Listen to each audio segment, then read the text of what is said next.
Jayo Radha Madhava Kunja Bihari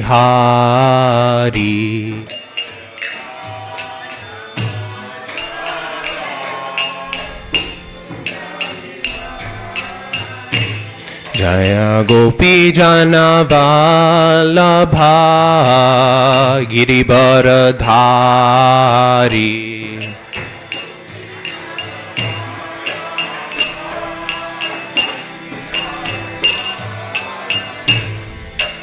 Yashodanandana Braja Jana Ranjana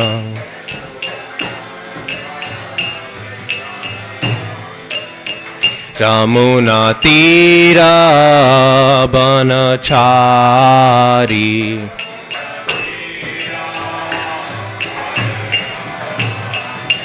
Jayo Radha Madhava Kunja Bihari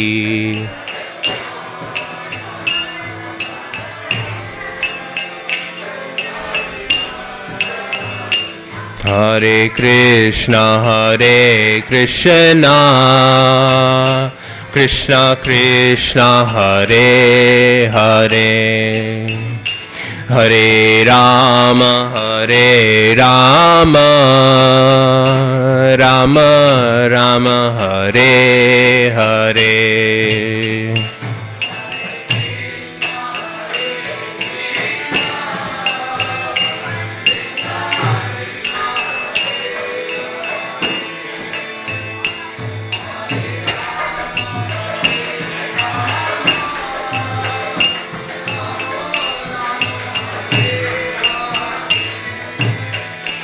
Hare Krishna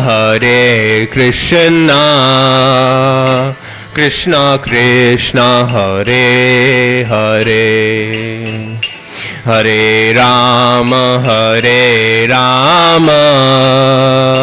Rama Rama Hare Hare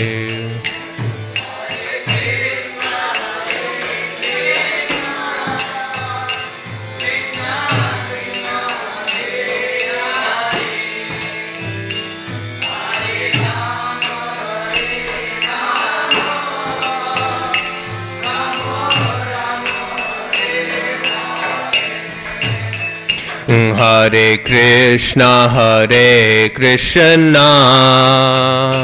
Krishna Krishna Hare Hare Hare Rama Rama Rama Hare Hare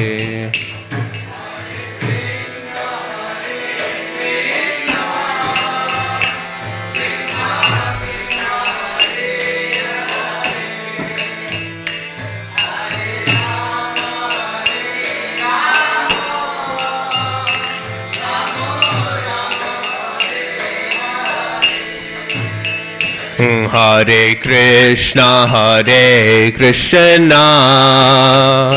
Krishna Krishna Hare Hare Hare Rama Rama Rama Hare Hare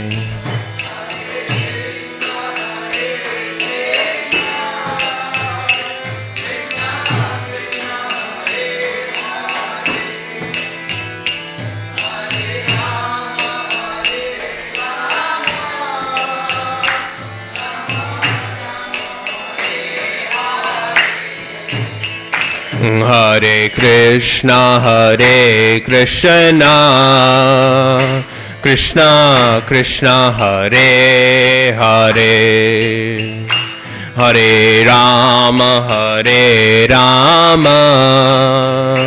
Rama Rama Hare Hare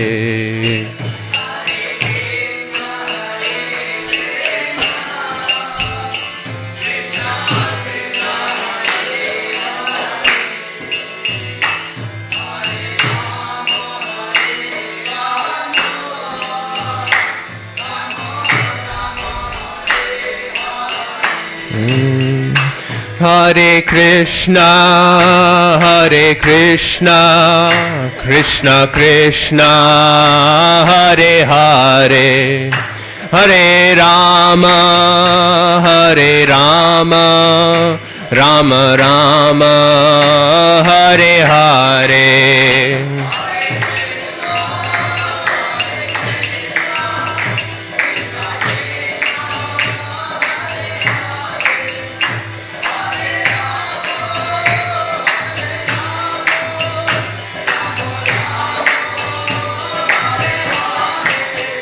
Hare Krishna, Krishna Krishna, Hare Hare, Hare Rama, Rama Rama, Hare Hare.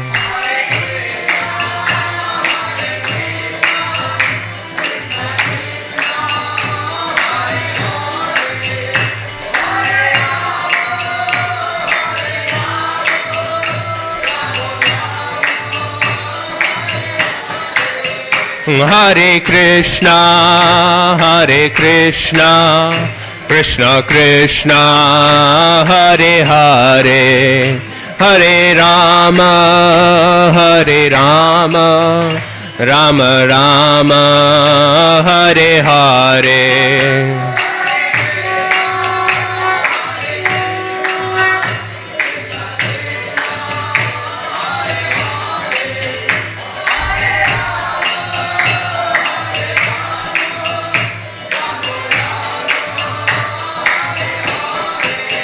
Jaya Radha Gopinath Radha Gopinath Shri Radhe.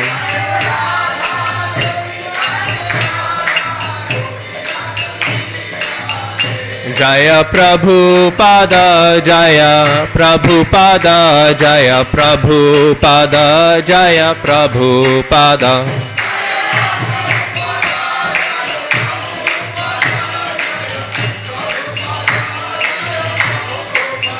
Jaya Guru Deva Jaya Guru Deva Jaya Guru Deva Jaya Guru Deva.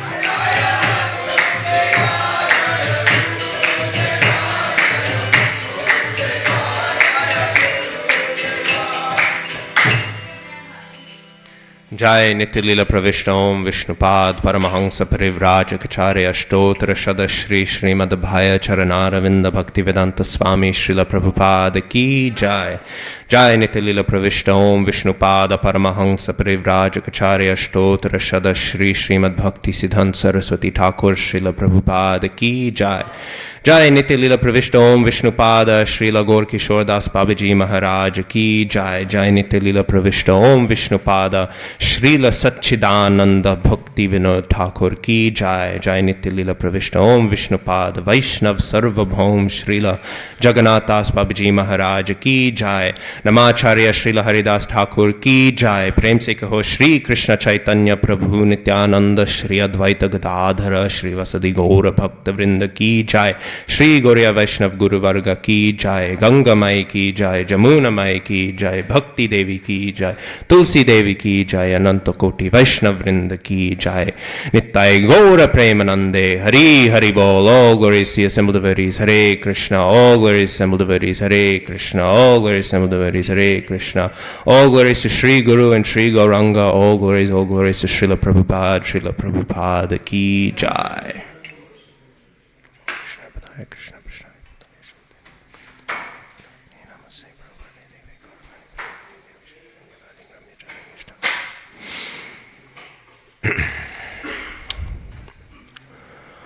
Om Namo Bhagavate Vasudevaya.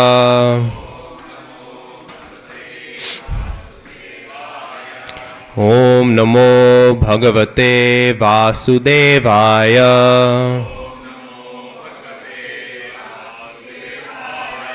Om Namo Bhagavate Vasudevaya.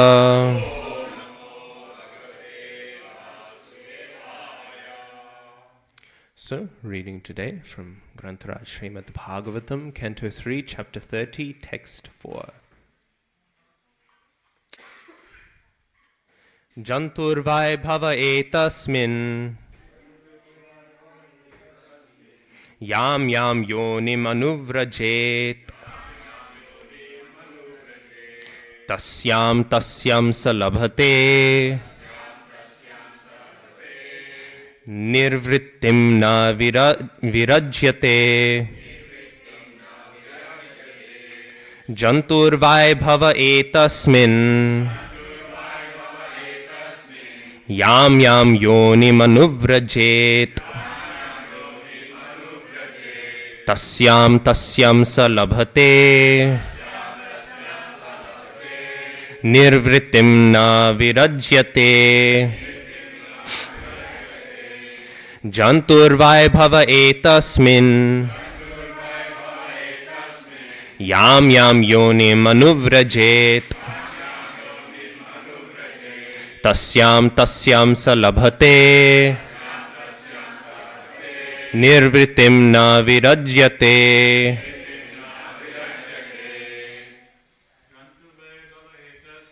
Janturvai bhava evasmin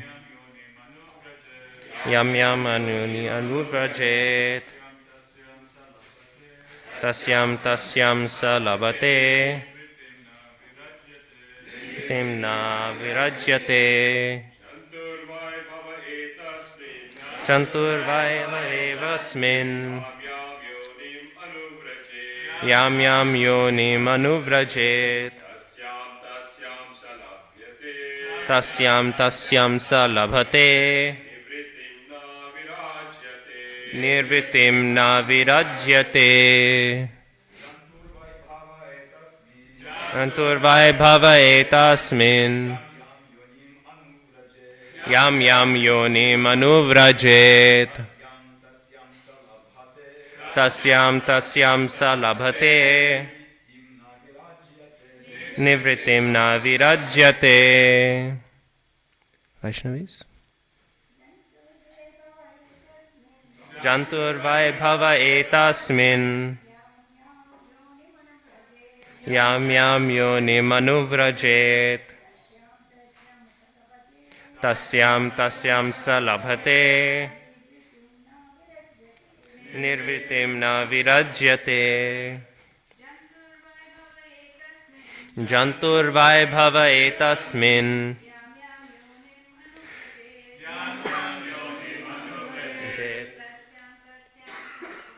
tasyam tasyam salabhate nirvrittim na virajyate.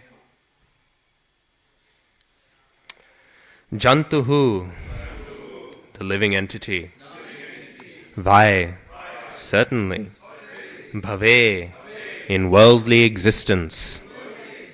Etasmin, this.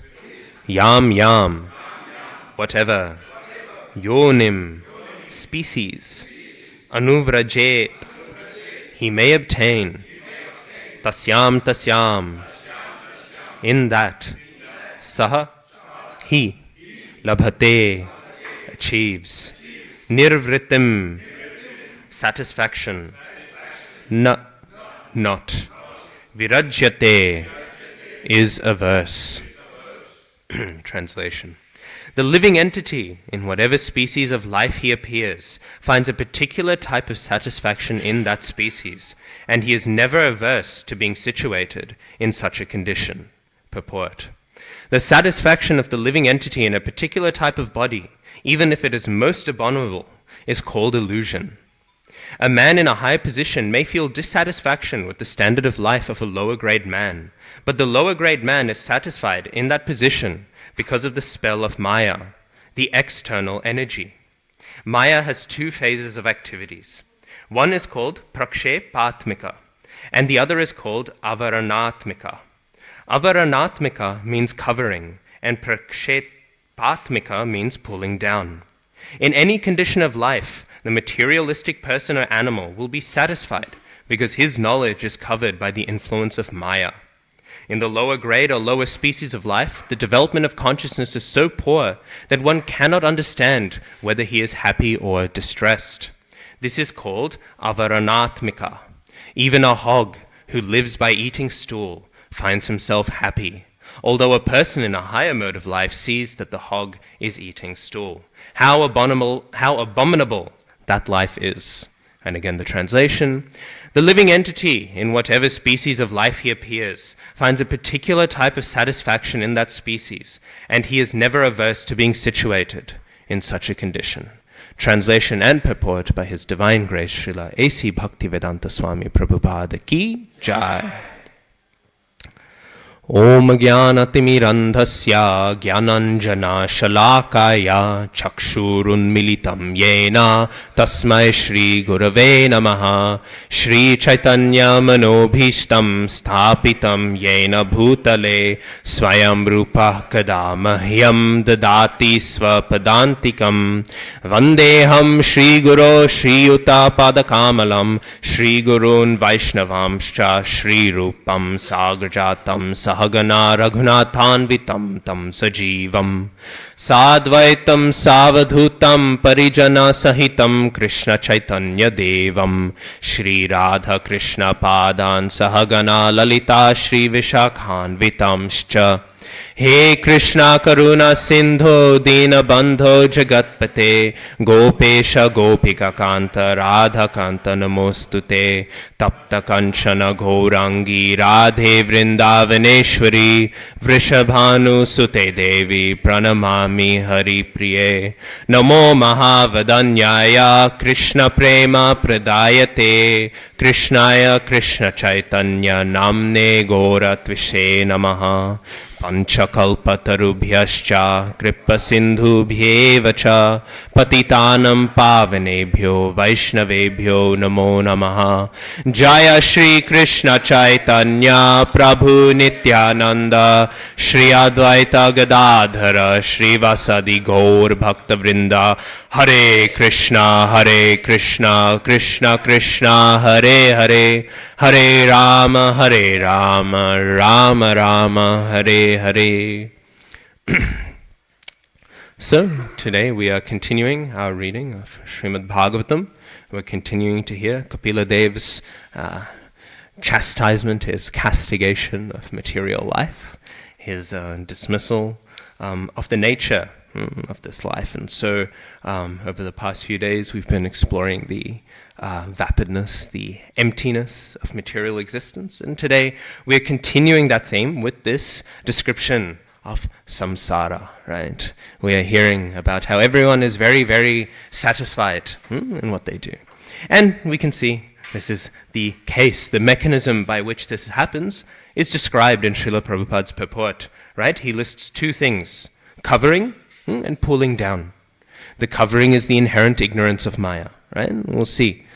Sometimes if you talk to people, if you preach to them, no matter what, it just won't enter into their head because they're very, very happy in the position they're in. Sometimes, I'm sure you'll have this experience. I remember once I was preaching to someone, and the person, they were giving, counter-arguments, and I was saying back. And then at one point, they said, you know what? I'm fully convinced by what you say. I just don't want to do it. Right? He said, I'm fully convinced. I said, Krishna Swayam Bhagavan, come to this devotional service, do all of this. And I was preaching all of these things. And he said, I'm fully convinced. You've convinced me the Vedas are a valid authority. You've convinced me I should worship Krishna. You've convinced me I won't be happy unless I worship Krishna. And he said, but still, not for me. So, what to do, right? This is where we see this covering potency, right? And we see this all the time, right? People are happy in their ignorance, right? People don't bother me with this. Just let me keep on doing what I'm doing. So, what to do? Then we see the other one, which is pulling down, right? And this pulling down is one that we are all, personally rather familiar with, right? We'll feel sometimes we're trying very hard. We're thinking, tomorrow I will get up extra early. I will chant all my rounds before Mangal Arti. I will do all of these things. I will become a Siddha Mahatma, right? I will become this overnight. Just you wait tomorrow. And then the alarm bell goes off. And you think, sleeping's very nice. I'll just sleep in a bit. Or we'll think, I have this, Sometimes, the night before Ekadashi, I'll think, tomorrow's Ekadashi.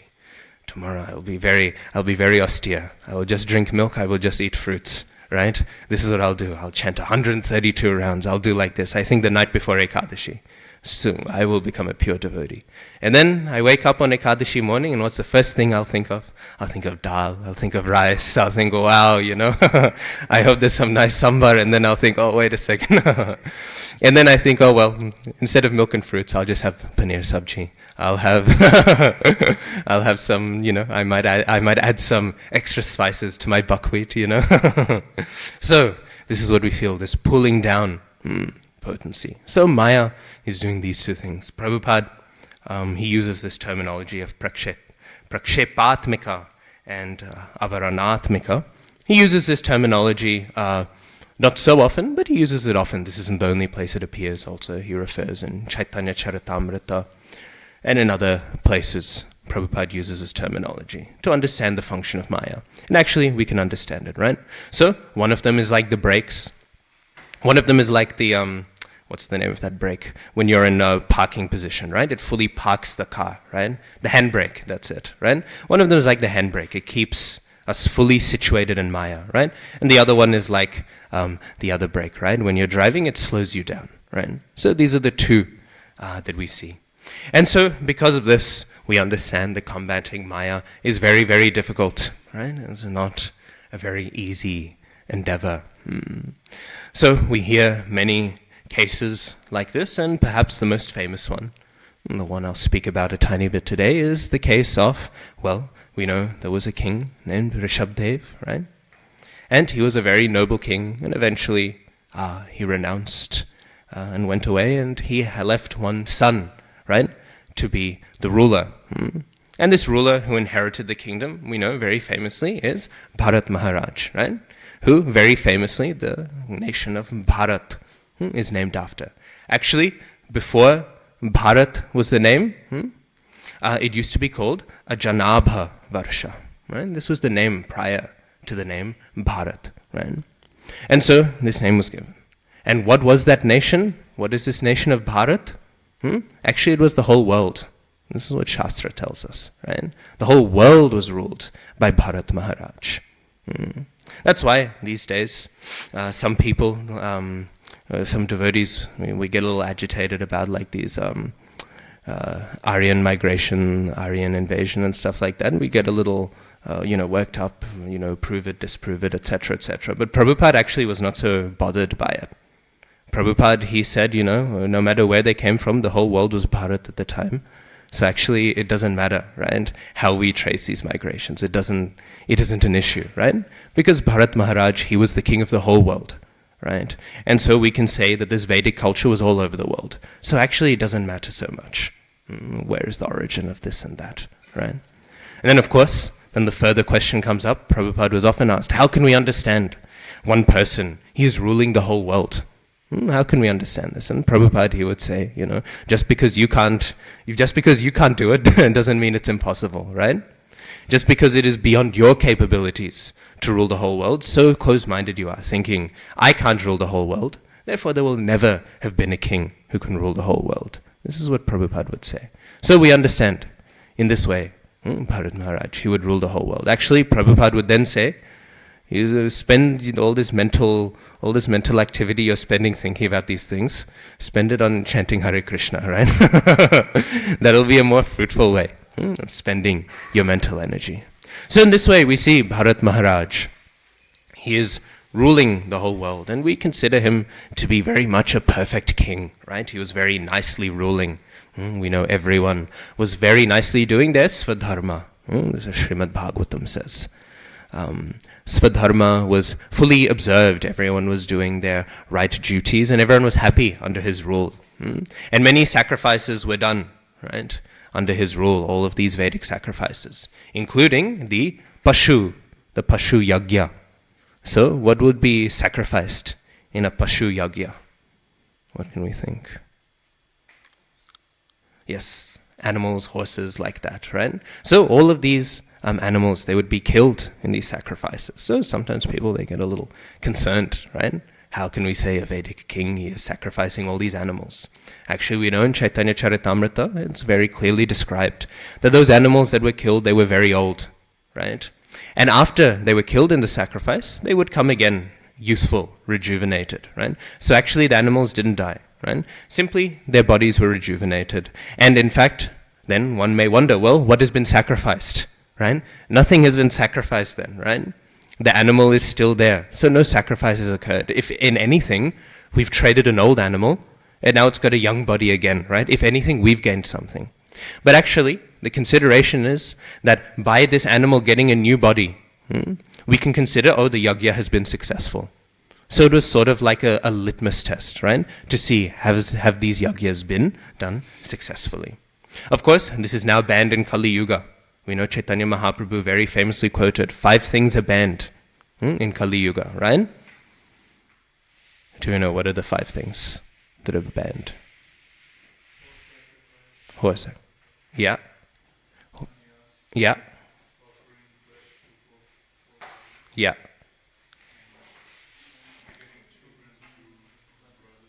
Yes, those are the 5, right? So horse sacrifice, cow sacrifice, sannyas, offering flesh to the forefathers, and begetting a child through the sibling's wife. So these 5 things are banned in Kali Yuga. This is why we no longer observe these animal sacrifices. They were very bona fide prior to Kali Yuga, but now in Kali Yuga, these Vedic sacrifices are not to be performed. Now, interestingly enough, people often wonder, there's a mention of sannyas in this list. What do we do there, right? Sannyas is banned in Kali Yuga, and yet, well, festival time is coming up. Hopefully we will have some sannyasis visiting us. So how do we reconcile this? And not only how do we reconcile this, but we also see Sri Krishna Chaitanya Mahaprabhu, who is quoting this text. He himself has taken sannyas. And not only has he taken sannyas, but many of his associates took sannyas, right? So, what do we understand here? The point is made that actually there are multiple types of sannyas. There are different ways to divide this, different shastras divided accordingly. The Padma Purana divides it into 3 types of sannyas. We have karma sannyas, jnana sannyas, and Veda sannyas, right? So, karma sannyas is, I have been a brahmachari, then I've become a grihastha, then I've become a vanaprastha. Now it's the right time in my life, I will take sannyas. This is the right time for me in varnashram. This form of sannyas is what is banned in Kali Yuga. This form of sannyas is not allowed because people's sense control is not so good that simply just by getting old, these days people are not qualified for sannyas. Right? It used to be the ideal, right? In society, simply by age, one will be purified by Vedic society, that by reaching the older age, they can think, I will take sannyas now. But this is no longer the standard. So when we hear this text, this is the form of sannyas that is being condemned. But Veda sannyas, what we can consider Tridandi sannyas, or Ekadandi sannyas. But this sannyas, right, the sannyas, which is engaged in order that one can fully devote themselves in devotional service to the Lord, this form of sannyas is not banned. And this form of sannyas is still maintained in Kali Yuga. And this is the form of sannyas, Vaishnav sannyas, that in our sampradaya we undergo, that Sri Krishna Chaitanya Mahaprabhu underwent. And so this form of sannyas is allowed. So anyways, like this, we see very, very nicely, right? Bharat Maharaj, he would be ruling his nation. And all of the sacrifices that were done, even though they were done to many demigods, people will wonder, how can we consider this person to be a pure devotee, right? Because what do we hear? Srila Rupa Goswami Pad's definition of bhakti, anyabhilashita shunyam jnana karmadyanavritam anukulyena krishnanu shilanam bhaktir uttama, right? Anyabhilashita shunyam jnana karmadyanavritam, right? True bhakti is devoid of any fruitive activities. It's devoid of anything like this. How do we understand this? Well, we understand it by the fact that as Bharat Maharaj performed all these sacrifices, he understood all of these demigods to simply be extensions of the Supreme Personality of Godhead. And thus we know, Bhoktaram Yagyatapasam, right? Sarva Loka Maheshwaram, right? Actually, Krishna, he is the supreme enjoyer of all sacrifices. Indra, Ganesh, all of these other demigods, they are not enjoying the sacrifice, right? We know Ganesh actually, he is a devotee. Does anyone know who is Ganesh a devotee of? Lord Nrsingadev, right? Actually, it's said on his head, he is always keeping the lotus feet of Nrsingadev. So actually, all the demigods, they are simply serving Vishnu. And so because of this, we should understand that by understanding that all of these offerings are simply done in the name of the Supreme Personality of Godhead, he was still engaged in full bhakti. Anyways, we can go on for a while. We started a little late, so I won't go so much into the descriptions of Bharat Maharaj.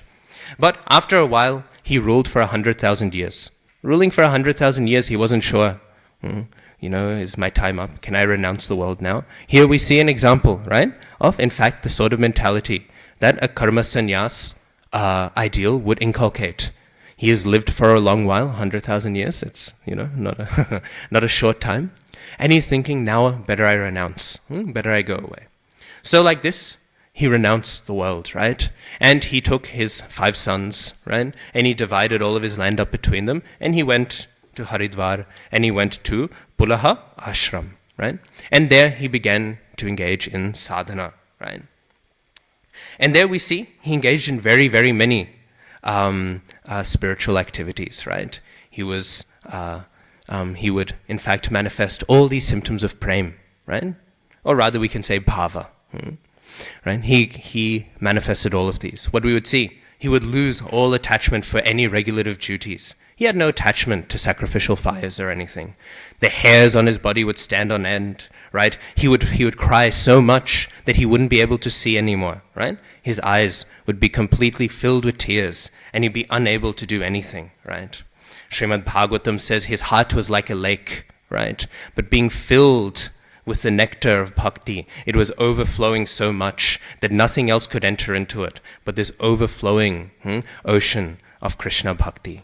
This is what we hear with Bharat Maharaj. So he was very much engaged in this platform. Now we might think, we see these symptoms, and thus we can identify who a devotee is. But this is very much not the case. We see very similar symptoms are listed in the Gurvashtakam, right? Romanchakam pashru taranga bhajo vande guru shri charanara vindam, right? We hear these are the symptoms of the great devotee. But we also see these symptoms with Arjuna. Arjuna's hair also stood on end, right? Arjuna also was trembling and unable to speak. But Srila Prabhupada, he writes in his purports that Arjuna's hair standing on end, this was not done because of prem or ecstasy. This was done because of illusion. Of course, we should understand this is a pastime. Not that Arjuna was deeply in Mahamaya, but because of Yoga Maya, he was under illusion. So we will see the same symptoms on Arjuna, or we will see them on a pure devotee. Either way, by external vision, we are unable to see who is a pure devotee and who is not. But anyways, we understand that Bharat Maharaj, he was very much on this platform. And so he was very engaged in Brahminical qualities, in renunciation, right? In fact, it's described he had long, curly, beautiful hair. And his hair was constantly wet. Why? Because he'd be bathing 3 times a day, right? My spiritual master, he says, in Mahabharata, it says that the duty or the nature, the svabhav, right, of the kshatriya is that the kshatriya will always face his enemy in battle. If he is being killed or if he is the one killing, the kshatriya will always look his enemy in the face, right? This is the defining bravery of the kshatriya.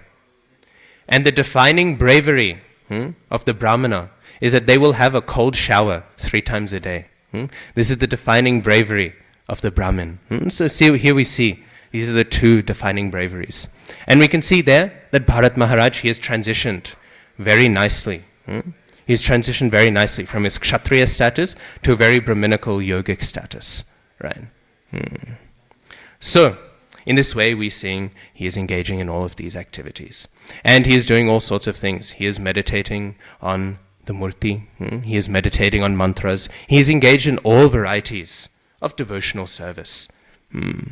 So in this way, Bharat Maharaj, he is continuously engaged in devotional service and in meditation. It's described in Srimad Bhagavatam that when one receives a murti, Narad Muni, he gives this description. Iti murtya abhidhanena mantra murtim amurtikam, right? Mantra murtim amurtikam. So, in the mantra, one receives a murti. Those of us who have second initiation will know. In the mantras you are initiated into, there is a description of a murti of the Lord, right? There is a form of the Lord that is described. And so we meditate on this form. So, in this way, we understand, right? So, by meditating on the mantra or by meditating on the murti, it is not that one is impersonal and one is personal. Both are deeply personal. Now, this term amurtikam, the word murti can mean two things. Murti can mean form, it can also mean hard, right? So, mantra murtim amurtikam can also mean that this murti is very soft, right? Because we know there is the hard, solid murti, and then there is the soft murti, which is the mantra murti. And we know this, even when we recite the Hare Krishna Maha Mantra. It is a very soft mantra, it is very accessible, it is very sweet, it is not very regulated and hard in the form of the solid, right, murti.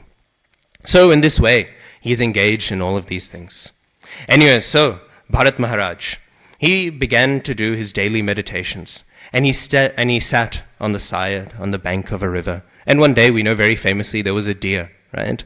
And this deer was running, going around very nicely with big, nice eyes, and it was drinking.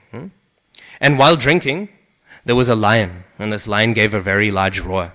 And with this large roar, we know this doe was very, very scared. And so, even though she was pregnant, she instantly gave birth. And so this tiny deer fell into the river and it began to flow away, right? And this doe, being very scared and also being very worried that its child had just been born, panicked, went away and fell down and it died, fell into a cave and died.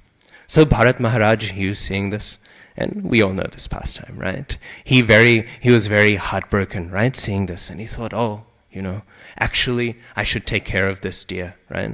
This deer, all alone in the world. It would not be very compassionate for me as a sadhu, right, to do this.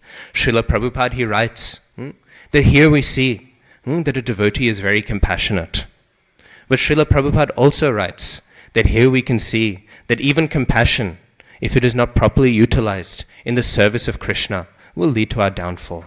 And thus Prabhupada, he actually says, this is the cause of downfall for so many sadhus. We hear the pathway to hell, it is paved with very, very good intentions.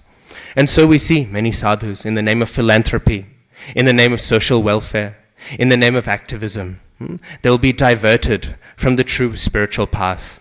They'll engage in all of these activities and they'll become very much attached to them. Prabhupada says all sorts of different endeavors. Because what happens is one begins to identify with the body. One's compassion should be understood and rooted in the fact that all souls are suffering and they are sad because of their separation from Krishna. If we do not understand this compassion as being central, then all other compassion will simply drag us down. This is the nature of Maya, and this is the nature of so-called material compassion. So in this way, we see Bharat Maharaj. He took very nice care of this deer, and he was very, very much affectionate of it, right? Slowly, bit by bit, he would be sitting in samadhi, so-called samadhi, and while meditating, he would have all the external features, but inside he would be thinking, where is this deer gone, right? Has it been hunted by some animal? Has it been taken away, right? We see this is the case. Vishwanath Chakravarti Thakur, he says, in the same way that a miserly man who doesn't have much gold, if somebody begins to steal even a tiny bit of silver from him, this person will be thinking in anxiety. Even if somebody is not stealing from a miserly man, they will always be thinking, where is my gold gone? Where is my money gone? Where is my money gone? In this way, Bharat Maharaj, he was meditating. We see saintly people do not think this way. There is one sadhu in Mayapur. And he was very well known for his renunciation, right? And once he was visiting a temple and he was having darshan. And we know in some temples, especially the smaller ones, there'll be pickpockets, right? And all such things we'll see. So in this temple, what happened was somebody was stealing, somebody was pickpocketing him. He had some money because they had traveled to see this temple, right? And while he was having darshan, one of his disciples said, Gurudev, look, somebody is stealing your money, right? And this sadhu, he became very upset. And he chastised the disciple. And he said, this money will come and go. But how many times will we be able to have darshan of the Supreme Personality of Godhead? How many times will I be able to have darshan of this beautiful Lord? You are distracting me, taking my attention away from such a rare opportunity just for a few paisa. What is this? So here we see, this is the detached mentality of the sadhu. But this was not Bharat Maharaj's mentality. So Bharat Maharaj, he was very much absorbed in this deer. And sometimes the deer would come and it would like poke him, right? And he would give it kisses and he would give it hugs, and he was very fond of it, right? Here was his very dear, right? Very precious to him. So in this way, we see Bharat Maharaj, he was continuously engaged. And so sometimes at night he would go mad, thinking, oh, this deer is gone, right? When the sun would set, we hear actually, we know in the Gayatri mantra, we know that it's very auspicious, the rising of the sun. And so Prabhupada says this mantra is used to worship the sun. But we also know, right, that the sun is considered a form of the Vedas in Vedic literature. In Vedic literature, we consider the sun to be a form of the Vedas. Why? Because the sun illuminates this world, right? But Bharat Maharaj, he couldn't care less about this sun, right? He was very, very upset with this sun, right? Because when the sun would set, right, he would be worried that he would not be able to see his deer anymore. And so he would say, I do not care for the so-called dharma of the sun. This dharma of the sun is empty, because by the sun setting, I will lose my deer. Like this, he spoke like a mad person, right? And sometimes, this deer would go and it would eat the kusha grass, which Bharat Maharaj had used to establish the sacrifice. And by doing so, it would make the sacrificial area impure. So Bharat Maharaj, he would become a little angry and he would chastise this deer, right? And so the deer would become very, very timid and would go away. And Bharat Maharaj would think, wow, I'm such a treacherous person. I've mistreated this deer which trusts me so much by chastising it. And then he would look and he would see the footprints of the deer in the grass. And he would say, oh, you blades of grass, what great austerities you have done in your life, that this deer could touch you. Oh, in fact, this very planet Bharat, is so blessed. What great austerities Mother Earth has done, that this deer would touch its surface with its feet. In this way, we know, Bharat Maharaj, he became very, very much absorbed. This is the opposite of how a devotee's absorption is. We know the gopis and gopas of Vrindavan, they would often see the footprints of Krishna. Why? Because Krishna, he would go on Govardhan hill. And when he would play his flute, we know Krishna's flute playing will melt any devotee. And so Govardhan, who is otherwise so hard, so firm, would begin to melt. And Krishna's feet would begin to sink into Giriraj Govardhan. And then when Krishna would stop, the heart would harden. So you think, where is this music stopped, right? Where has it gone, right? And so when it hardens, those footprints would remain. And so in this way, the gopas and gopis, they would see these footprints and their minds would instantly be thinking, wow, what great fortune this land has had to have Krishna's lotus feet upon it. In fact, it's described that in every other place on earth, the trees, they stand because of bark, right? The bark keeps the trees upright, but not in Vrindavan. In Vrindavan, the trees, they stand because Mother Earth, her hairs are on end, right?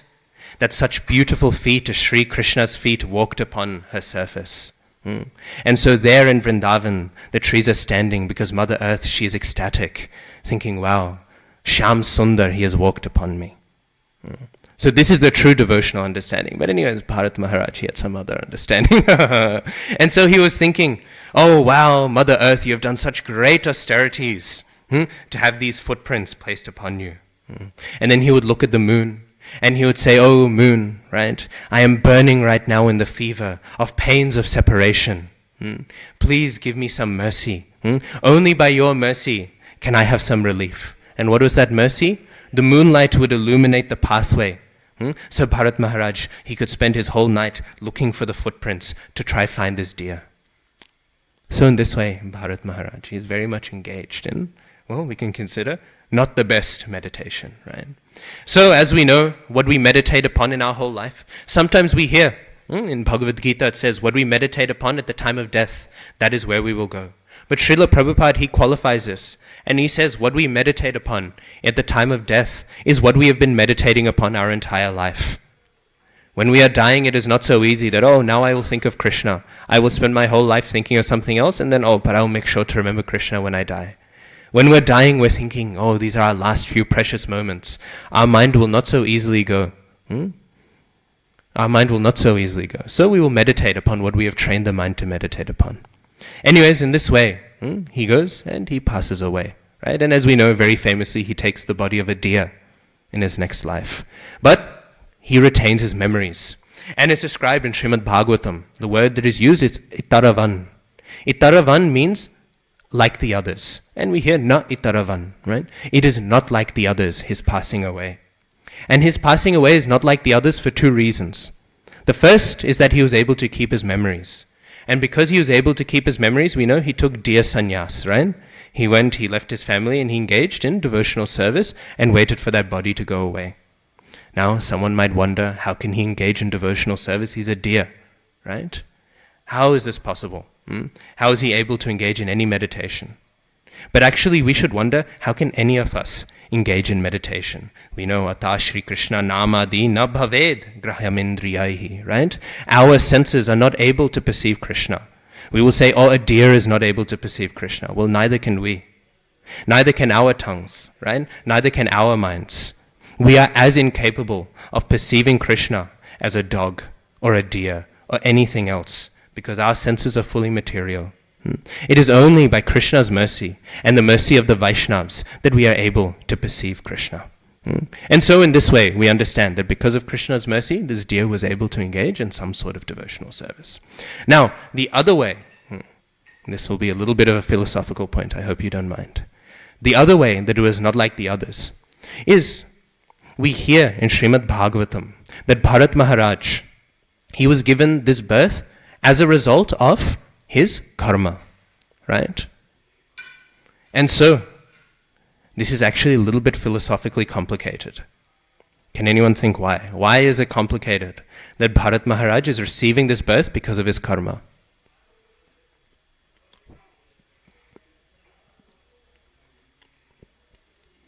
Karma is manifested, right, in several ways. This form of karma would be prarabdha karma, which is prior activities influencing your current situation.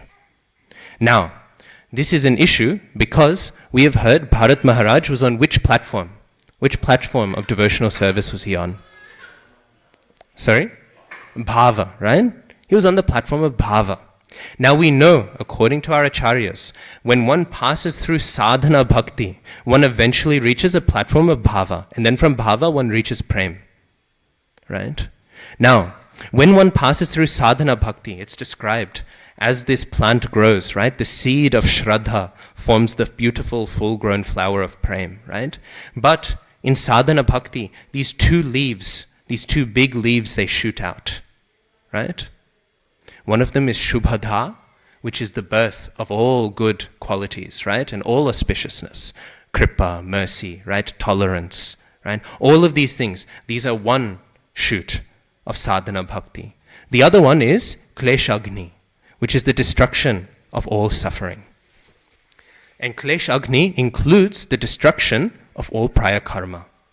So, if Bharat Maharaj is on the platform of bhava, how can we consider it that he is undergoing the reactions of previous karma?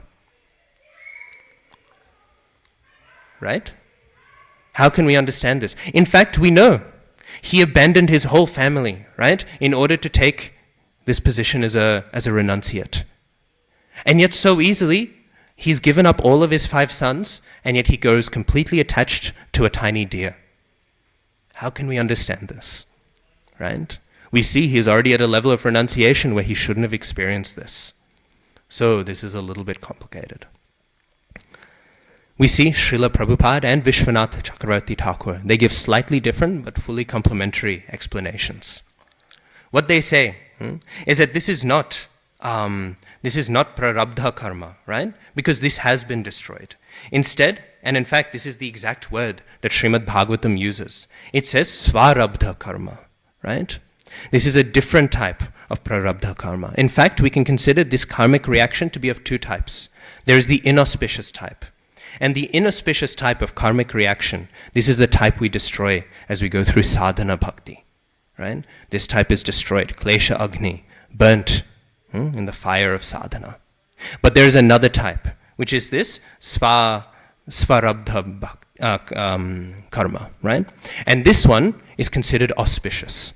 And this is a form of karmic reaction that Krishna allows to stay in the spirit soul's life in order to increase its love for Krishna. So this was allowed by Krishna because he saw Bharat Maharaj, he still has something that needs to be purified. And so Srila Prabhupada says, that's why we say all of the Goswamis and people who are misbehaving in Vrindavan, they will be born again as dogs and cats and monkeys in Vrindavan, right? In this same way. Why? Because Krishna will retain some karma to purify them, right? So, this is the point that's made. So actually, Bharat Maharaj, even though we speak of him as a fall down, and that is why I have brought this example, even though we speak of him as a fall down, we should understand that for a devotee to get pulled down in Maya, the more and more one advances in Krishna consciousness, the more and more such obstacles, such hindrances, they are actually there in order to help purify the spirit soul, right? Of course, that does not mean we freely go into attachment. The whole point of these attachments bubbling up is to remind us to push past, to conquer these attachments. And so, this is the nature of Maya, and this is the nature of an apparent fall from spiritual life, which is why we should never engage in judgment, right, of devotees who are apparently struggling, who maybe quite literally are struggling.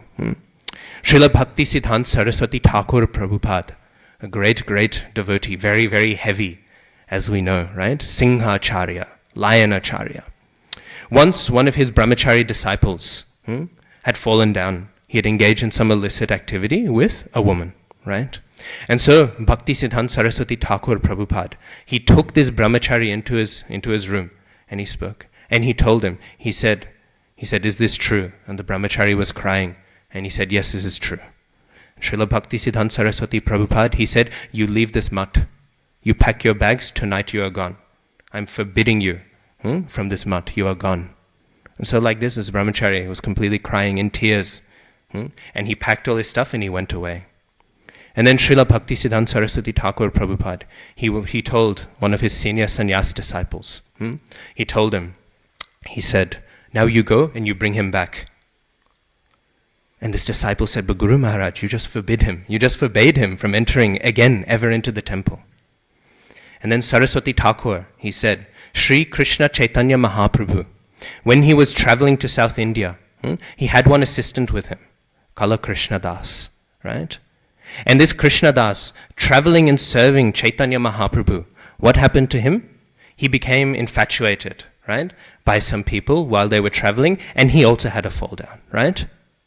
And when Chaitanya Mahaprabhu returned back, he said, you are forbidden, go away from me, right? Sri Krishna Chaitanya Mahaprabhu rejected him. But we know what happened to this Krishna Das. What happened was, the associates of Mahaprabhu, they felt very bad. And so they said, somebody needs to tell Sachi Mata all of Mahaprabhu's adventures, right? Somebody needs to tell her. So what we will do is this Krishna Das, he has seen them all. And we will send him to do this job of reciting all this Gaur Katha to her. And so in this way, we see that even though Krishna Chaitanya Mahaprabhu rejected, the Gaura Bhaktas were more merciful than even Gauranga Mahaprabhu himself, because they said, how can we still facilitate this personality? So Bhakti Siddhanta Saraswati Thakur Prabhupada said, in this same way, the disciple should be more merciful than the Guru. I will chastise, I will reject, and you should go in the same way that the associates of Mahaprabhu went, and you should bring and you should engage him in some service. This is the very, very fortunate position we have, not taking the role of a guru, right? The guru has to take the very heavy austerity of chastising, of disciplining, of punishing. We are very, very fortunate. We do not need to do that. We are allowed to simply just give mercy. We are simply allowed to just accommodate. And if we do not do that, then we are not engaged in our proper role. It is the position of the authority to chastise. It is the position of the authority to punish. But it is our position to simply accommodate, to simply forgive, to simply allow, right, the function of Krishna consciousness. This is the blessing we have. In fact, we can see this relationship with Krishna himself. Jiva Goswami makes this point. Krishna does not have compassion in his own heart. Oh, this is very confusing, right? But when we understand the point, it makes a lot of sense. Sorry? Okay. Krishna is always experiencing ananda, right? In order for there to be empathy, in order for there to be compassion, one has to experience suffering, right? It is a suffering to see somebody in pain. But Krishna cannot experience this because Krishna's heart is perpetually filled with joy and love. So how do we understand then? We hear about the compassion of Krishna, right? We hear about the pain Krishna feels at the suffering of the devotees. The way we understand this is it is the Vaishnavas. When they see suffering, they are able to understand suffering. And because Krishna is in the heart of the Vaishnavas, then he understands suffering, and then he is brought to compassion. In this way, we see the Vaishnavas, they are the Kripa Shakti of Bhagavan. And so in this way, we understand, right? Then this is how we can conceptualize that the Vaishnava is actually more merciful than Krishna, right? In a similar way, we can understand the disciple. The role of the disciple is to be more compassionate than the guru. Not because somebody doesn't deserve chastisement. Not because somebody doesn't need it in order to be purified in Krishna consciousness. But because we are not put in the position to give it, right? We are put in a more lucky position, actually. And that's why it's such an austerity. If you speak to any guru, they'll say how much of a torture it is, actually, to always having to be criticizing, fault-finding, right? All of their disciples. Actually, it's not nice. It's easier to just facilitate. So sometimes when we feel the desire in our hearts, oh, this person is struggling, oh, this person is falling down a little bit, oh, I'm not sure. We should think, I'm so lucky that I don't need to care about this. I can continue to just appreciate this devotee. I don't have to have this difficult austerity of caring for him. So, on that point, I'll just conclude with a final point on this. So, with this we can see, right, that it is not one's position, right, to critique. It is not one's position to do any such thing. And it is also one's position not to do it, not only because we should not, but also because we cannot. We are unable to perceive who is a pure devotee and who is not, right? As we can see, as I mentioned earlier with Arjuna, right? His symptoms seemed ecstatic, but they were not. Today is the disappearance day of Srila Vamsidas Babaji Maharaj. And Srila Vamsidas Babaji Maharaj is a great example of how we cannot see. It's often said, Srila Bhaktisiddhanta Saraswati Thakur Prabhupada, when he went for Vrindavan Parikrama, he came back and he hit his head like this and he said, I did not see a single Vaishnav. This is what Saraswati Thakur Prabhupada said. I did not see a single Vaishnav. This is the heaviness of Saraswati Thakur Prabhupada. This is the heaviness of his discrimination, right? But there were 3 sadhus who he acknowledged as bona fide. Srila Jagannath Das Babaji Maharaj, Srila Gaur Kishore Das Babaji Maharaj, and Srila Vamsidas Babaji Maharaj. These are the only 3 he recognized as bona fide. But without Srila Bhaktisiddhanta Saraswati Thakur's vision, without his guidance, we would have no idea. We would not be able to discriminate the difference between him and a madman. It's described once that he said he would have this deity of Mahaprabhu, right? And he said, the deity of Mahaprabhu told me, you don't need to beg anymore. Of course, Babaji Maharaj is a renunciate, he's begging. You don't need to beg anymore. I'm the Supreme Personality of Godhead. I'm Vishvambhar, the maintainer of the whole Vishva, the whole world. I will maintain you. And so Vamsidas Babaji Maharaj, he took a stick out and he said, don't you dare serve me. I will break your legs if you try to go beg for me. That is what Vamsidas Babaji Maharaj said. If we were to hear such a thing, we would think, what a madman. In fact, Gaur Kishore Das Babaji was once asked by some very rich people, the very rich Vaishnavas. They said, Gaur Kishore Das Babaji Maharaj, we wish to build a nice bhajan kutir for you. Because we are seeing you are sitting on the floor randomly like that, little children, they're throwing rocks at you. This is not a nice position. We want to build something nice. And then he said, I have no need for a bhajan kutir. Give this to the great people in their big temples. They deserve a bhajan kutir. And then they said, well, what can we give you? And he said, I simply wish that you build a toilet and you pass your stool here. Because if you do so, then no one will come and disturb me in my bhajan. This is what Gaur Kishore Das Babaji Maharaj said. And then they said, Maharaj, if we do such a thing, won't this be such a great offense? Won't this be so offensive? And he said, oh, this won't be offensive. I'm not a Vaishnav, so it's no aparad, right? He said, don't worry. So do this. Anyways, like this, they felt very bad to do it. So they still built a bhajan kutir. But when they built the bhajan kutir, disciples and associates of Gaur Kishore Das Babaji, they would live there. But Gaur Kishore Das Babaji just stayed near the latrine. And he would just chant near the latrine. He thought, here, they fulfilled my desire. I can just say where a stool is being passed, and no one will come and disturb my bhajan. Such behavior is transcendental. We cannot understand it. And if we were to see such a thing, we would think, oh, here is a crazy man, here is a madman. Vamsidas Babaji Maharaj, he would do many such things, right? It's described whenever anyone would mention the word government to him. He would say, yes, yes, Govardhan Dhari, Jai, like that he would say. You think, what a madman, right? It's described he would take chai, and he would offer chai to his deities, right? We cannot understand such activities, right? So, in all these different ways, we cannot understand. We cannot perceive these things. Sometimes, in fact, he would stand outside of his house. He would never lock the keys to his house. He said he has 3 keys, and he's given each one to all of his murtis. All of his murtis have the keys, and if they want to open the door, they can open the door. And so he would stand outside of his house, and he would smoke cigarettes sometimes, right? Now we might think this is impossible, and it is. We should not engage in such activities. And if we were to see such activities, right, we would think this is not bona fide, right? And we should. Vamsidas Babaji did not allow anyone else to do. But the reason why he did was the same reason why Gaur Kishore Das Babaji would sit near the latrine. He would think, I will not be bothered by people. I can be alone in my sadhana. Let everyone think I'm bogus. Let everyone think I'm improper. Let them think this. Then I will worship my Thakurji alone. So in this way, we see he's engaged in such activities. Sometimes cows would enter into the house, right? And when cows would enter into the house because he didn't lock the door, he would chastise his Thakurji. And he would say, why have you done this? Sometimes people would go and they would steal his items. And when they would steal his items, Vamsidas Babaji Maharaj, he would say, oh, Gauranga Mahaprabhu, he has such a soft spot for the Dham Vasis. I'm living in Navadvip. So he has let them take my things. I will let them keep it. Except one day, Vamsidas Babaji Maharaj, he found the location of such a personality who had stolen his items.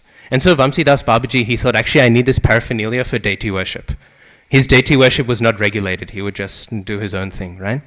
And so he went to this house and he told them, can you please return this necklace to me, right? They got very angry and they kicked him off the veranda and he had broken leg or something. Anyways, so we will think, oh, he would be very upset. He wasn't upset at all, right? But what we do know is recorded that that thief and his whole family died in the next month. So actually we know that such a personality can act in such a way because actually Sri Bhagavan Krishna, they're taking care of them. Anyway, so Vamsidas Babaji Maharaj, his activities are activities that we should never emulate. We cannot emulate. We are not on that platform. And it is because of that that we will not be able to understand such personalities. They are beyond our senses. They are beyond our understanding. Only because of acharyas who we should emulate, like Srila Bhaktisiddhanta Saraswati Thakur Prabhupada, like Srila Bhaktivedanta Swami Srila Prabhupada. Only because of acharyas like them, we can understand their glories. So our eyes are blind to the glories of devotional service. We can understand none of it. And thus, we both should not judge because it is not our duty, and we cannot judge. Anyways, Grantharaj Srimad Bhagavatam ki Jai. Ananta Koti Vaishnav Vrinda ki.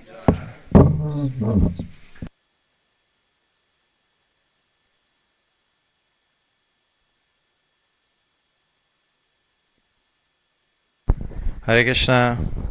Just a short, quick announcement.